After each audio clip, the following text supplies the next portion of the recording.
For more than 50,000 years, their footsteps sang across this continent.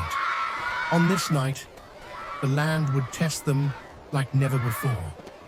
From distant ancestors to these people of stone and fire. Every bone, every tool, every story led to this village. It began as a whisper of fire, born from stone, carried by wind, alerted by the smell of smoke and the red glow on the horizon. Elders and warriors rise as one. But there is almost no water, only the sacred fountain their ancestors dug into the rock. They throw themselves against the flames with hides, with jugs, with bare hands. But the wind is an enemy tonight. It feeds the fire, fan by fan, breath by breath. Even the king's house, the last keeper of stories and power, falls, swallowed whole. With nowhere left to stand, they turn to the oldest refuge of all, the cave of the sacred water. In the heart of darkness, the miraculous fountain still flows. The king feels the ancestors in every drop. Here, among ashes and sacred stone, a choice is born. Stay and die with the ruins, or leave and carry the ancestors into the unknown.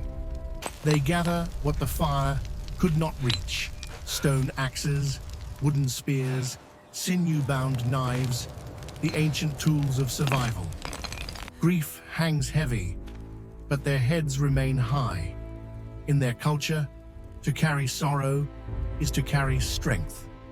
They consult the spirits of country, the voices in stone and water. In trance, a path emerges. Valleys, plains, and dangers yet unseen. We could hear the heartbeat of the community during this ritual. The seers insist the sacred water must travel with them, a piece of their lost home, and a shield against what waits ahead.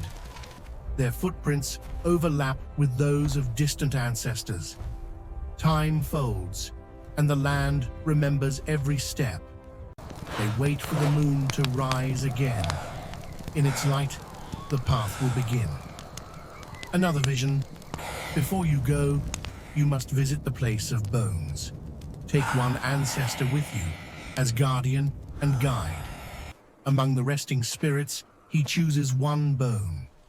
Not as a trophy, but as a promise. You will walk with us, ancestor. The moment the bone leaves the earth, the sky clears, as if the ancestors themselves open the way. With bone, with water, with courage. They submit their fate to the spirits and to each other.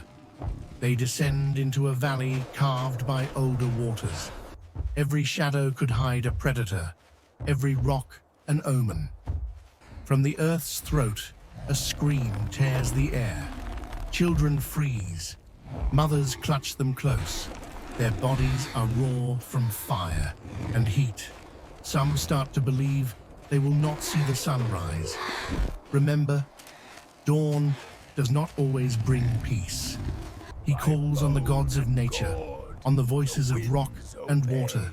3 times the wind answers, and the moon returns. Above them, ancient beasts look down, not yet attacking, but always measuring. Between their people and the dark, the warriors draw a living line. Every step, a wager with death.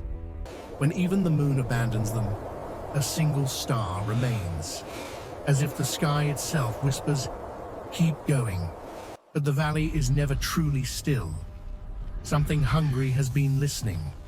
The first warrior does not find a furry animal, but sharp fangs and a snake hidden in the earth. They throw themselves into the pit after him. Warriors against serpent, stone against venom. Once more, he calls the hidden fire of the land. This time, it answers in his own hands. One snake burns, the other flees. 2 warriors rise again from the ground's hungry jaws. Shaken, they walk on. At last, the sun returns not as fire from the sky, but as a silent promise of another day. At last, they reach a river, cold, deep, and swelling with jaws and claws. Here, hippos, crocodiles, caimans, rulers of this ancient waterway, wait for any misstep. They ask the river spirits for passage, and the spirits answer with a dangerous invitation. To reach the far shore alive, they must go not over, but through. Deep beneath the river's skin lies a hidden way.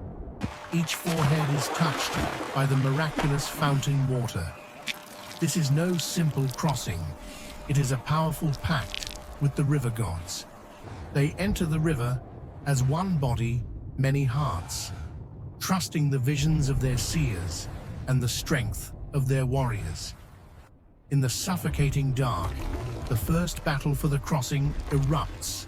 Stone and poison carve a path through ancient scales. The blessing of the well becomes a map. Light blooms on their feet, tracing a road through the depths. At the gate between worlds, another guardian waits. To pass through this mouth of stone and teeth, they must face a terror older than memory. They emerge inside the bones of the earth. This cavern is a throat, and they are not the only ones within it. The true guardian of the river reveals itself, a titan of teeth and bone, commander of the cavern. One rock edge, one beast. Between them stands the destiny of their people. They are not prey. They are descendants of survivors, hunters of beasts and ghosts. Tonight, they fight for freedom, for their survival. Stone and spirit move together. Every strike is a prayer. Every prayer is a weapon. With one last call to his homeland, he turns memory into fire. The Titan falls. The river, once a prison, becomes a bridge. They emerge reborn, scarred, exhausted, but unbroken. Behind them, fire and monsters. Ahead, a land waiting for new stories. This is how they survived, with stone tools, sacred water, and a courage as old as the earth. This is just the beginning. Beyond the horizon, new fires burn, and their journey into the Stone Age wilds is only beginning.